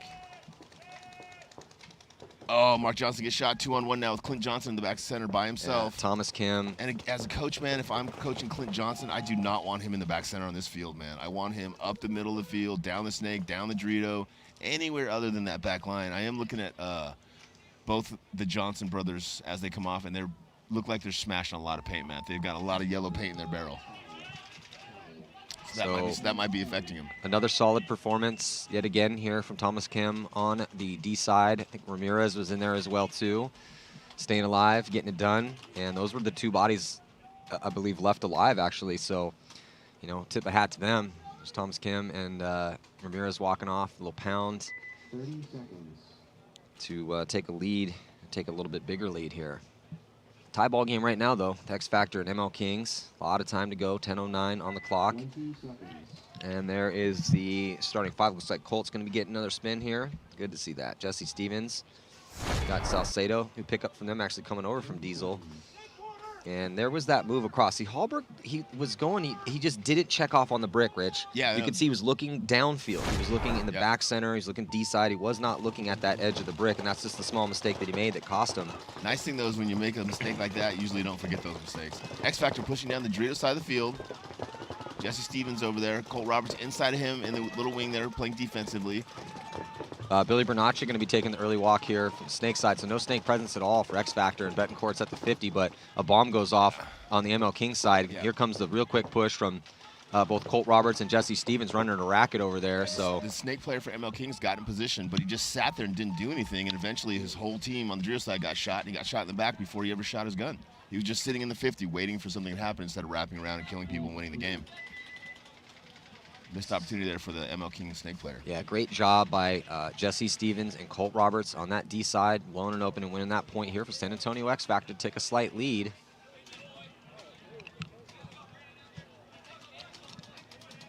And it's good for X Factor to get a little bit more depth. Also, you know, just it's tough, right? When you're Ryan Brand, you're Alex Martinez, you know, the leaders of that team. To keep enough bodies so that when you go deep on Sunday that you're going to have your guys fresh enough, because, you know, these guys are getting a little bit older. They're not 22 anymore playing like every single point. But I really like these new pickups and, you know, getting Sean Salcedo, getting Bowles, getting Colt back. That's great. Picking up Tom Guest. I like Guest. I think that's a real good pick. And obviously, Colt's amazing. 5 alive for both teams, Maddie. Diesel getting out of the pocket for the first time, getting in the snake early here. They do have a referee running in, though. T-Fez is running in, making a call. It's going to be a penalty. See, yeah, Clint Johnson got shot there on the break. Continue to play. 3 Diesel players coming out now. Only 2 Diesel players left alive. Mark Johnson in the wing on the Dorito side. And I can't see who it is over here on the snake side for Diesel, but 2 on 4. Aftermath, 4 on 1 now. Yeah, Diesel losing Johnson and Baginski. Yeah, this is a really good looking point for Aftermath again. Yeah, Diesel, survivability an issue for them. They need to tighten things up on that D side. There's too many bodies on the break, not shooting enough. And one of the things we talked about last night in the New York meeting, Maddie, was because there was a lot of penalties out here yesterday. And if you get shot in the pack and you continue to play, then you get pulled out and a buddy gets pulled out. Yeah. So what a lot of the top guys are doing is when they cross those gaps, they're looking to the referee and say, hey, will you check me, please, before they shoot their guns. And when they do that, the referee's not able to throw a major on them if they have a hit or a minor on them if they have a hit. They just eliminate those players. And some of the higher players and teams have figured that out quickly, and some of the guys haven't really figured that out. But if you go through a line of paint, if you're watching and you go through a line of paint and you're not sure, ask for that ref because those flags are coming fast and furious out there. Yeah, and they have, as always, been a detriment and to the teams that even are getting a few. You know, just a couple penalties here or there it could be the difference maker in these close matches. Yeah, it makes such a big difference. It steals your momentum. Yeah, I mean, we've had nothing but we're only 2 sets in of 7. We got a lot of paintball to play today, but we've had nothing but close games so far, thank God. Body coming off early for X Factor, and it's going to be Archie taking the walk. X Factor 3 across the back, 1 in the center can. ML Kings with a very defensive lineup, in fact, with 4 across the back in the Dorito 1. This is a different lineup for ML Kings. They've been attacking snake side and getting up the middle earlier, and I think that was working pretty well for them. Down a point here. I don't think they want to sit back and play at the longest, slowest point they can against X Factor, because I think that gives X Factor a big advantage. Well, Betancourt and Navarro make some moves and stay alive. Betancourt to the brick here, into the snake. No one in that snake structure with him. Guest doubles up that tower on the Dorito side, and I don't hate that, man. I looked at that earlier, like, 2 guys can live in there, and you have good shots on both tapes from there. Connor here for ML Kings getting to the snake. Connor Kelly at the wedge. There's Navarro on your screen. Connor Kelly can just see the top of his head. There goes Betancourt into the snake. So ML Kings pushing the issue, center of the field and snake side. Peter Ninos moves on over to help out Billy Bernaccia here, snake side. So defensive posture currently for San Antonio X Factor. They don't have a big lead to protect. 8:25 still to go. Have kind of let ML Kings filter up the field. Still no penetration on the D side at all for the ML Kings. So that's going to be the next body to go. They still have a body at the tower, but he's kind of just posted up there. He's actually on a knee, tucked in as much as he can. Does not look at all like he wants to move up. I really like these 3 positions from ML King, Maddie. I think those 3 positions that close together makes it really easy to communicate, and you guys can control the whole field from there. You got Barry at the brick, got Navarro at the wedge, and then Connor Kelly at the wedge towards the D side here but they let Billy Bernaccia get into the snake, and they shoot out Betancourt. Great job here from San Antonio X Factor, and then Meter's gonna filter out behind Billy. Yeah, Betancourt's really been struggling, Maddie. He started off the season really strong, but has really struggled through mid and end of the season. He's getting to the positions, he just doesn't understand what to do when he gets there, and you can tell. Billy Bernaccia looking inside, trying to figure out how to get himself forward. Oh, he gets caught. Ooh, that was a great kill. Some of the best snake guys in the world are really struggling on this snake side of the field, Maddie. Keith Brown's sitting in the middle of the field. Billy Bernaccia getting shot out regularly. Chad George is getting shot out regularly. Very challenging side of the field over here on the snake side. Well, now Kyle Barry in a real good position here. Again, like X Factor on their heels is Meter Ninos in the back corner bunker. They got Tom Guest at the tower. Yeah, Kyle keeps putting himself in the position to win the games, Maddie, and that's so valuable, man. Yeah, Kyle Barry is getting really good at this game. It's fun to see his progression. Looks like Colt Roberts also taking the walk right now for X Factor. Shout out a little bit ago, and so that leaves, I think, just 2 players left alive right now for X Factor, and see if someone can earn a kill, try to weaken this line. No, it's not going to work out so far, and there goes the launch as Mir Ninos. Actually, he's going to get 1. He gets Kelly, and then the towel is going to be thrown. It still is going to be a 3-on-1. Actually, it would have been a 2-on-1. And it looks like Lauren has some information for us. I do, yeah. The coach for AC Diesel said their biggest problem right now is they're just not working as a unit. he said that he feels they've been in this match every single point, but they're just throwing it away by not playing as a team. So there's plenty of time still on the clock. He's confident that they can turn this around. Well, I love his confidence. They have enough time. 7 minutes and 26 to go. Only down by 3, but Aftermath's kind of beating them at every stage of the game right now. Need more consistent survivability from Diesel. I feel particularly on that D side, and just more aggression in general.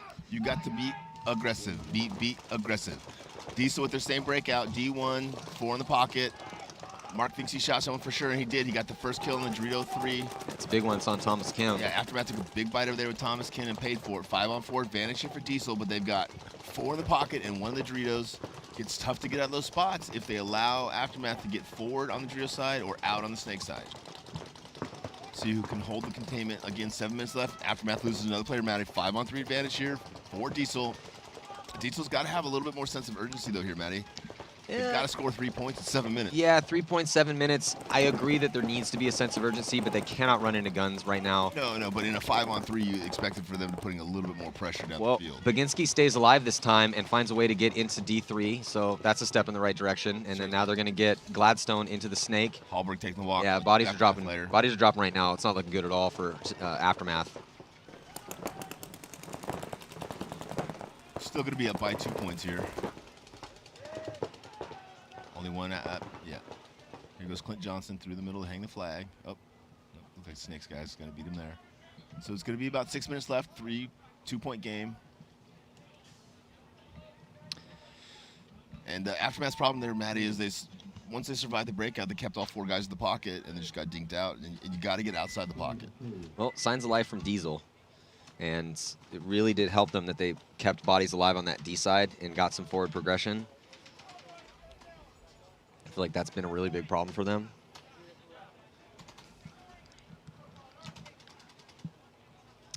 Yeah, this game brought to you by Carbon Paintball. Got the brand new pack that just came out. It's actually the lightest pack on the market. A lot of cool stuff coming out. Yeah, Turbin and the boys have been doing a lot of work on the R&D side, coming up with good products. And I love their branding. I love the high quality stuff, right? Well, the story with Carbon is cool as their products, because Turbin and the guys behind the scenes that develop all this stuff worked for a lot of brands for years, and then now they've been doing it themselves, and then learned after creating all these cool stuff for other people, decided to do it for themselves and create a Carbon. So it's just a really good story, and they make really high level stuff. Yeah, I just really like their gear. But that new pack is pretty sweet. It's the lightest pack on the market, and we actually have one for a giveaway a little bit later. Jumping into this next point here. Jesse Stevens taking another early walk, Matty. Yeah, Jesse. Well yesterday for him, but got shot out early, 2 points so far. It's tough on that D side. We are watching lots of guys drop from that side. Really good players. It's just there's gaps over there you got to worry about, and these lanes are really been locked in for a lot of these teams off the break. Again, it has been a bloodbath all tournament long on the break. We haven't really seen a ton of 5-on-5 situations to start out these points. 6 minutes on the clock, tied up at 3. Better field position for X Factor in the center. Yeah, but he's not really doing anything at Salcedo, right? He's got his gun up, but he's just going to switch him back. They also have a body at the forward wedge to D side. Oh, Salcedo gets shot in his loader, and penalty's gonna take out Billy Bernaccia. Here comes Colt Roberts, who gets up into the 50, but he gets shot out by Kyle Berry, and then a towel gonna be thrown. So even though— Oh, they toweled another 2-on-2 because ML Kings had just dropped 2 guys. Sorry, Matty. I don't know if that was a 2-on-2 because Colt had just got shot. Oh, did Colt get shot? Yeah, okay. Colt got shot by Kyle Berry. I think that was— I thought it was him and Archie still. Yeah, no, and then I don't think Archie was shot. I was looking over at the other side, so— But regardless, yeah, that was a really solid point there from the ML Kings to take a slight lead and going blow for blow. 20 seconds.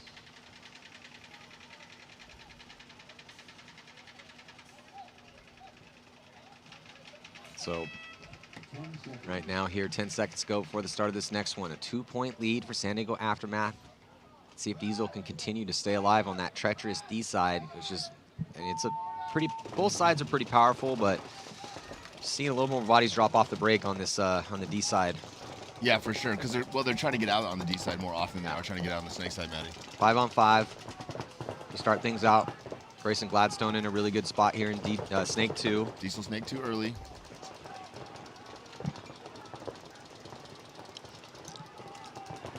Cody Chong now up to the 50 snake for Aftermath. Yeah, Cody Chong beats Gladstone to the 50, but Gladstone looking inside, trying to put some pressure on Barrett. Yeah, but can't really shoot that angle from there. Gladstone playing a little bit more defensively here, right, man? They both got the snake at the same time. Gladstone actually got the snake 2 earlier, but then he looked inside and never looked down the tape. Diesel loses another player. Clint Johnson really struggling here, Maddie. Shot again early, last 2 points. Diesel with 4, Mark Johnson, center wing there. Little tactical retreat from the can to the back center for Diesel. 1 body advantage here for Aftermath. Up by 2 points with over 5 minutes left in the match. Mark Johnson getting clipped. That might have been on a bounce shot. It looked like Mark was pretty tucked in. Yeah. Mark his reaction was like, how did I just get shot? Yeah, he didn't expose himself at all. I think he just got shot on a bounce shot. That's a lot tough, of bounce shots out here, Matty. Yeah, that's a tough one for Mark Johnson, as he was tucked into that position at the wedge in the center. But that's just hey, you got to use every bit of the field, right? So good job for San Diego Aftermath to get a crucial kill. Kills kill, right? Kills the kill, especially with the lead they have and down to 4:35 left to go. Good positions for San Diego Aftermath. Yeah, unless Diesel does something dramatic these next couple points, Aftermath is going to win this match. Only 4 minutes left, up by 2. Probably going to win this point, which is going to leave him up by 3. Well, Cody had gone into the 50, set the trap. Now he's back at the brick. I like that he's playing 3 different spots over there. Yeah, no, it's great. Earlier. Cody Chong's playing outstanding for Aftermath. I mean, that's a concession there for AC Diesel. It spots Aftermath another point, but preserves enough time that they potentially could come back. But we need to see some more consistent aggression from what we feel is an aggressive team in AC Diesel. It's also good for Aftermath, well, obviously to put their 3rd win on the board, but because they had 2 1-point wins yesterday, I actually talked to Jerry, the coach for San Diego Aftermath, and he was happy that they had won 2, but he was a little frustrated that they had thrown enough points away that they couldn't get bigger leads. Yeah. Because knowing that spread's so crucial and knowing who we had to play in the next 2 games and not really going to be an easy road. But now with the 3-point lead, going 3-0 with the +5, if it ends this way, oh man, that looks real good for Aftermath to cruise into Sunday and then hopefully not have to play in the wild card round. Yeah. X Factor pocketed up hard. 5 bodies in the pocket. Looks like they shoot Kyle Berry. Big kill at this point, right? Because of how good Kyle's playing. For sure. And the fact that ML Kings are up by 1 point, X Factor needed to win this breakout. Looks like they did. Looks like they shot another now 5-on-3 advantage for X Factor as they lose their first player. But the snake player for ML Kings goes into X Factor's side of the field, and I love that some of these guys are playing this more aggressively like this, Maddie, not just hiding but going forward. Now he's got 2 guns on him, forces X Factor to fill out to the snake corner. Yeah, X Factor playing on their heels right now. Colt Roberts in the back center. Tom Guest had come over, and he's at the tall cake in the backfield, and then Billy Bernacci out wide. And X Factors, they're the ones down a point, too. So Betancourt really forcing the issue here. Connor Kelly behind him. He's at the brick inside the snake structure. Colt Roberts is trying to figure out where he's got to move up in order to shoot the snake player from ML Kings. But they lose Billy out of the back corner. Oh. And they call it so the snake player can rotate. Oh, Colt Roberts gets shot now. I mean, I like those moves from Colt, but Connor had just made a good move up, but it looks like Connor's going to come off. Oh, but look at this, though. Tom Guest slides out and gets a drop in on Betancourt. That's a huge kill, and I think it might be a one-on-one right now. Yeah, again, Betancourt just not playing it. But that's why they picked up Tom Guest, because he's a really smart guy, and he's real athletic for his size. I mean, he's a big dude. So, with injuries to Rainey, they needed somebody that can kind of play that position like Rainey plays it. And so this is a big opportunity right here for Tom Guest if he can win this one-on-one and earn himself a red and gold coin courtesy of Coin Duel and Hormesis. Yeah, and this is a tough position for Coach Ryan because he likes to ring that bell, and it looks like Tom Guest might be having problems with his loader right now. Yeah, or out of paint, so he's just trying to force those last couple balls. No, he's got one more pot. He might have just got a fat ball. Yeah, fat ball syndrome. It looks like he's good to go. Yeah. Oh, no. And ML Kings can just shoot their gun and guard the flag really here, right? They don't have to kill Tom. They just have to burn the clock. They've already got a 1-point lead, less than 4 minutes left. Yeah, Tom's going to have to force the issue here with 3:40. Now, not quite yet, so only a 1-point difference. And who is this? I think that might be Peterson in the back corner bunker here for the ML Kings. So there's Tom Guest on your screen. But it is up to him to push forward. And he's going to start pushing the issue. And it looks like his gun's up and rolling, so that's good to know for him. He's got 2 pods left. He's got a lot of ammo to work with. Yeah, he was smart earlier to take the time to clean it out, make sure it was working good before he locked into a gunfight. Yeah, and it's also kind of worked out in his favor because with the slight lead, Peterson's not going to quick play it, right? Yep. So that allowed Guest the time that he needed to get his gun up and working.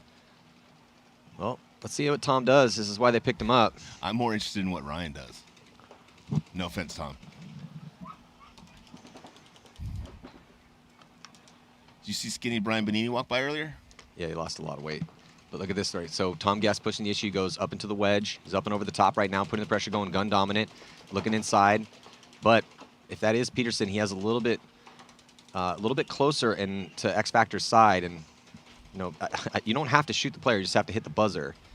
Doesn't look like that's probably going to be the case because they're so close to each other. If it was a little bit spread out wide, playing on either sideline, but Tom Guest gets the drop in on him. A beautiful one-on-one victory here for Tom Guest to tie things up in a big moment for him.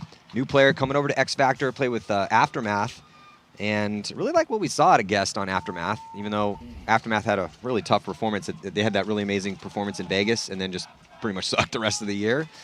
But one of the bright shining lights was Tom Guest, and they were real hot on picking him up, really excited about it because he can play that spot that Rainey plays. And he was kind of all over the place in this particular point. And you see a couple of these replays, and ML Kings really pushing the issue that all the ground, but Colt making that move inside really forced them to have to deal with him, and that allowed Guest to get out, get the drop on Betancourt. And so that was just some good, basically, play off each other's moves out here.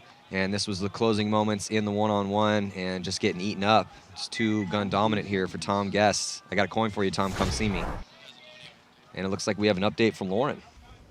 Rainey Stanzik was in the X Factor pits saying, "Value your lives." Tom Guest was just an excellent example of how one person can go out there and lose a point or win a point for the team. He said they need to trust their teammates and value their lives.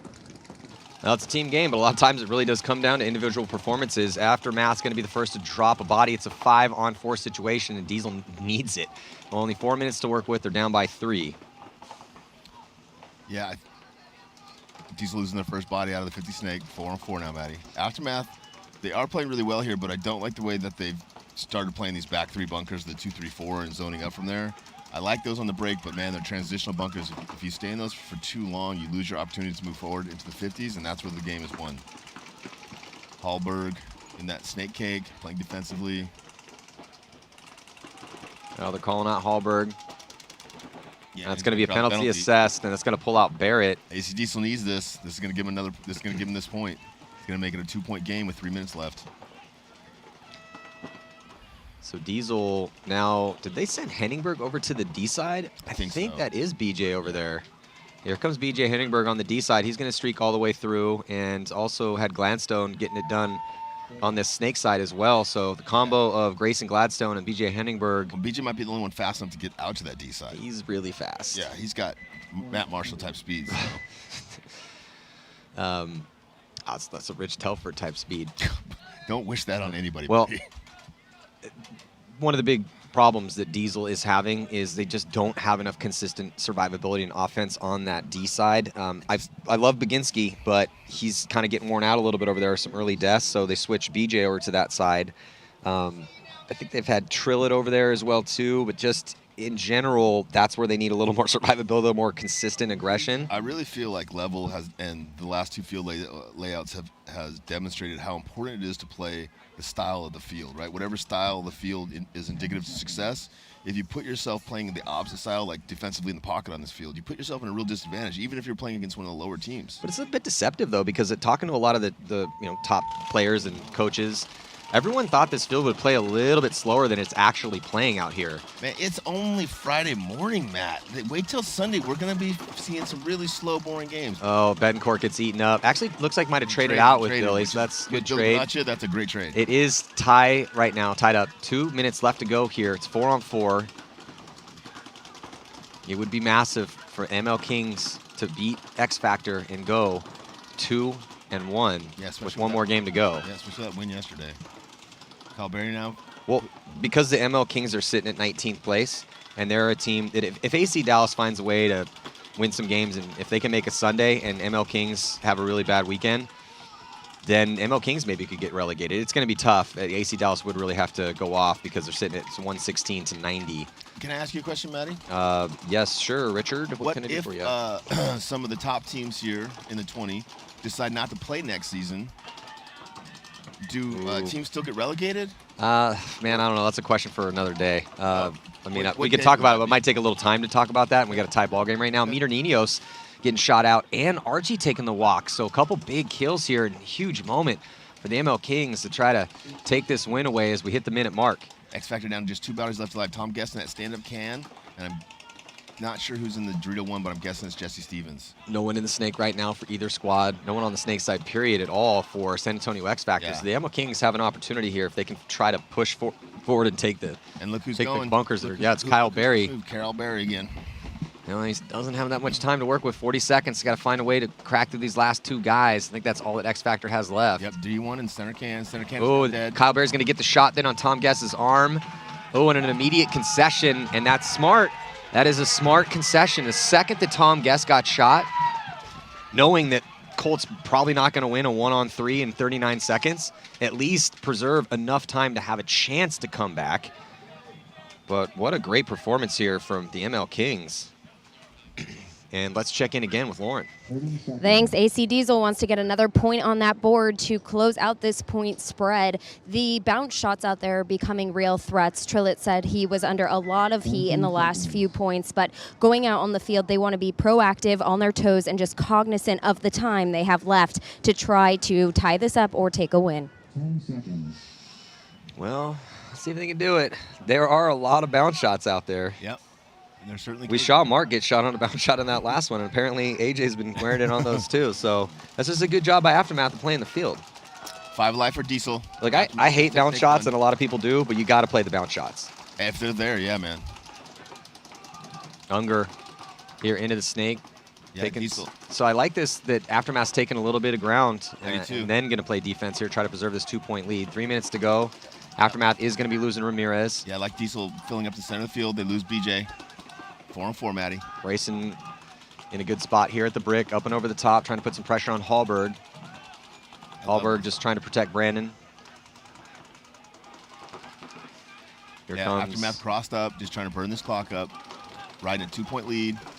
And past the 50-yard line in the center, AC Diesel is at that crucial spot, the wing, the wedge past the 50 onto Aftermath side of the field, but they're going to be losing another body on the D side. They're trying to bounce it in on the Snake 2 player from that wedge, Matty. They're just shooting the front of the Snake pin and trying to bounce it in. So 3-on-4 advantage here for Aftermath. 3 on across the back line, and the Snake 2 crossed up. I think that's Baginski at the wedge here for Diesel with 2 minutes left to go. He's going to have to start pushing the issue. There's still 4 bodies left alive. Aftermath doing a real good job of hanging in there, controlling lanes and tightening things up. Yeah. Tucked in as tight as they possibly can. This is Aftermath's forte. Getting position and then locking up. This is the way they would like to win all their points. Taking position, locking up, and having you crash onto their guns. Lower risk, lower. Grayson forces the issue on Unger and not able to get that kill, and that might do it here. That's going to be the match. Maybe. I mean, still a minute 38 left to go. Oh, Baginski goes and dives in and shoots out Unger on a trade, and it looks like it is going to be a clean trade is the question. Oh, I don't think so. Baginski kind of tripped a little bit, fell in, and tried to shoot Unger as he was diving in. It looks like he actually did put a ball on Unger. And then, no, Unger's alive. Oh, okay, Unger's alive. Well, he stood up for a second. Yeah, he got worn out after that. So Diesel is going to concede the point. They're going to concede the point. That's going to give Aftermath a 3-point spread. That's probably going to solidify their victory here. There's 3 points in a, minute 30 left? That's really almost impossible. Toit like a toiga. Man, these are good matches. Yeah, we got blessed this morning here for the Paintball Gods. And I love that all the underdog teams are doing as well as they have been. 30 seconds. Yeah, I mean, I don't know if we would call Aftermath an underdog team. Did you call them an underdog team? I said all the underdog teams. I didn't say Aftermath was one of those teams. I said I'm glad that the underdog. But they're doing well, so then by process of elimination, I thought didn't say then only the underdog teams. You were kind of referencing Aftermath. Okay. Can we get separate channels, please? X Factor, down by 1 here. To a legit underdog team. Yeah, with 29 seconds left. Well, let's see what they can do. Ironman scored a 33-second point yesterday. Jesse Stevens, Dorito 3 on the break. And here goes Billy Bernaccia to sneak off the break, but they're going to lose Colt Roberts, going to lose Tom Guess. That's not going to help things. They do shoot Betancourt, but still 4 players left alive. Yeah, they're going to need a penalty, need something to happen here if you're X Factor. Yeah, 15 seconds. Jesse Stevens is in that Dorito 4. He's putting as much pressure as he can. Shoots across the field, gets Kyle Berry out. Might have shot Mingo too. Looks like Meaner Ninos now launching down the Dorito side of the field, gets caught. Or Snake side, sorry, gets caught. And that is going to do it. So the ML Kings going to take their second victory out here. They go 2-1. That puts X Factor Good job, guys. 1-1. Good job. Now, good for X Factor though. Now in this situation, that they have a mercy row win over Uprising. For sure. They only lose it. They only lose this 1 by 1. So as long as they win out, they're going to be fine. But the question is that even if you go 3-1, depending on how these next 2 games go for X Factor, you could potentially be playing in that wild card round, which means you have to win 4 games on Sunday in order to win the tournament, which is the hardest route. So timeout called here as both Diesel and Aftermath spilling onto the field. So I'm thinking the timeout might be for Diesel because they're coming back to the pits a little bit here. Yeah, and it looks like they're talking to Matt over there, coach for AC Diesel. Matt Sussman. Yeah, I like that pickup as a coach. I don't know. I do too. I don't know if I can see this point. I mean, I feel like if Aftermath is going to play this a long, slow point, so if you lose a guy or 2 on the break, you're not throwing the point away for Diesel. But I definitely don't want to lose another point in my margin based on the fact that they lost their game yesterday. I don't want to go 2-2 and have a low margin. Yeah, I mean, you kind of argue it either way, right? Yeah. Obviously, it just depends on what happens the rest of this day and tomorrow. Well, they're clearly not going to tie this match up, right? Most likely, yeah. They're not going to tie this one up. And minute they haven't 13. been winning points again. They've been losing most of the points they played against the Aftermath, so playing another point against them gives them an opportunity to probably lose another point. I just don't think that helps.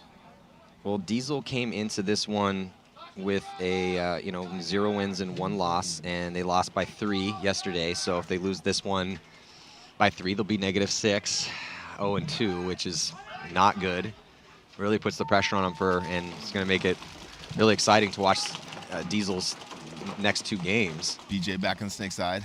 Yeah, BJ goes right into the Snake. So quick moves here. Is Gladstone going to take the walk though for Diesel? Baginski up to that wing again. Mark Johnson up. They got 60 seconds to work with. See, they put the point on the board for margin. Going to be tough. 4-on-5 here. They are trying though. Diesel is trying to go forward. Clint Johnson now again getting shot early out of the back line. Diesel with 3-on-5 here. Oh, Baginski caught over the top, but can't knock him for that. Yep, 2-on-5. Here comes Johnson. Johnson all the way onto Aftermath side. Still some bodies in front of him. There goes Barrett, gets peeled off as BJ Henningberg on the attack, but he gets chewed up trying to take ground. Leaving just Mark Johnson here to try to make something happen. He's in the center, and he's about to get run down by Ramirez. Yeah, this is going to cost him another point, Matty. Yeah, 24 seconds left.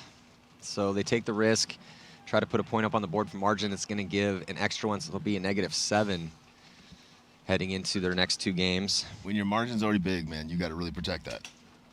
I mean, you've already got a -6. That 1 extra point might get you. Really helps out Aftermath, though. It certainly does. Because now Aftermath is 3-0. Plus like 14 or something? No, they're going to be +5. Not too bad. So yeah, I mean, so if they go and lose their last match by 5, they'll still be 3 and even, and that gets you. I mean, they're gonna go, even if they get blown out, they still go 3-1. Maybe having to play in a wild card round, but maybe not. Yeah, it really just again depends on what everyone else does. But so that is going to do it here. Going to jump into this next set. It's going to be Tampa Bay Damage taking on Thunder Dynasty and AC Dallas. Again, this game was brought to you by Carbon Paintball. So check out the new lightest pack on the market. They just came out with here at World Cup. We're actually going to be giving one of those away. Also going to be giving away from the move of the day yesterday. I'm going to be picking out of this hat here shortly to see who won the Unite goggle system from the Push game, a move of the day yesterday. So stick around. More action coming at you for the 2021 NXL World Cup. I'm Matty Marshall with Rich Telford. We got one of the paintball legends coming up here next, Isaac Barrow. We'll be right back. Stick with us.